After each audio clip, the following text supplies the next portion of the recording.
An effective method of rehabilitation has resulted in remarkable improvements to the behavior and tendencies of inmates, which is benefiting the prison population of over 1,600 at the Tower Street Adult Correctional Facility. Damien Phillips, who spent a few hours behind prison walls, now provides the details of the program and its wide-reaching impact to prepare inmates to pick up the pieces when they return to civilian life. We have not been seeing much of a conflict these last few years.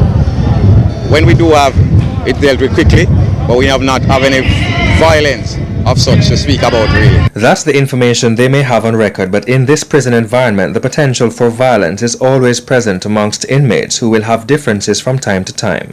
Keeping them happy, giving them hope in an environment which some argue offers little, is always a challenge for correctional officers.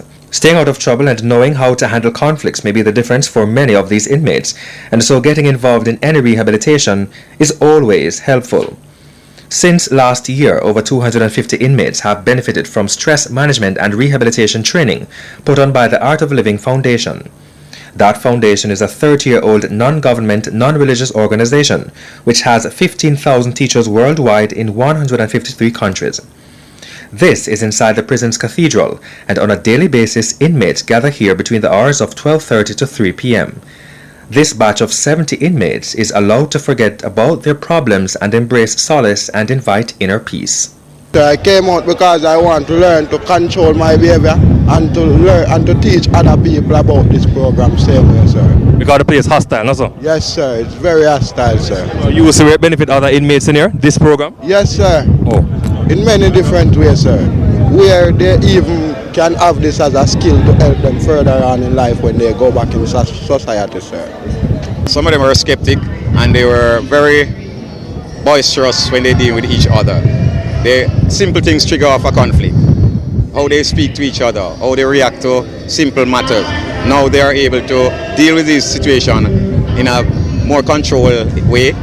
When I go back to society, go back to my church, I want to implement this in my church, in my community, in my parish, and try to get a lot of persons and stream to take up this opportunity. According to one particular inmate, his involvement and successful training in the program has allowed him to save 3 lives.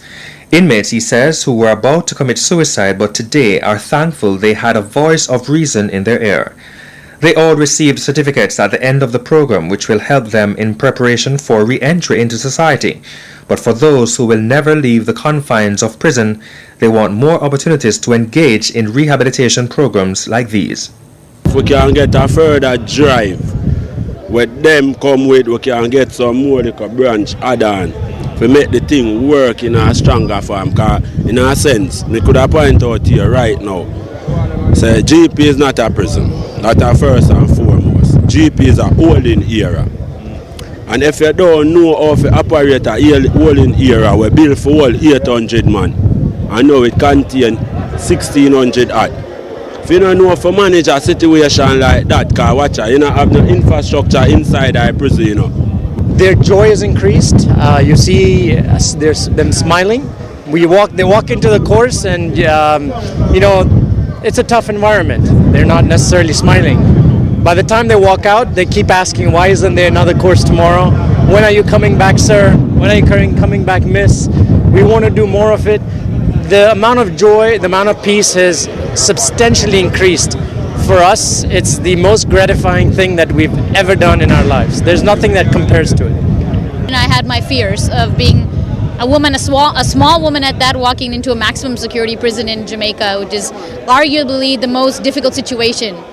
But you know, I'm such a believer now that everybody is just a product of their environment, and people reflect back to you what you give them. We walked in giving them respect and trust and love. They gave us back exactly that. They're currently conducting work in other correctional facilities and some local schools, engaging individuals in specialized courses to include drug rehabilitation. We train locals as to become Art of Living teachers in a short span of 1 year.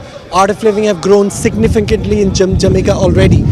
So hopefully in the next 6-8 months we'll have local teachers of Art of Living Foundation who would continue to do this work. Damien Phillips, CVM News.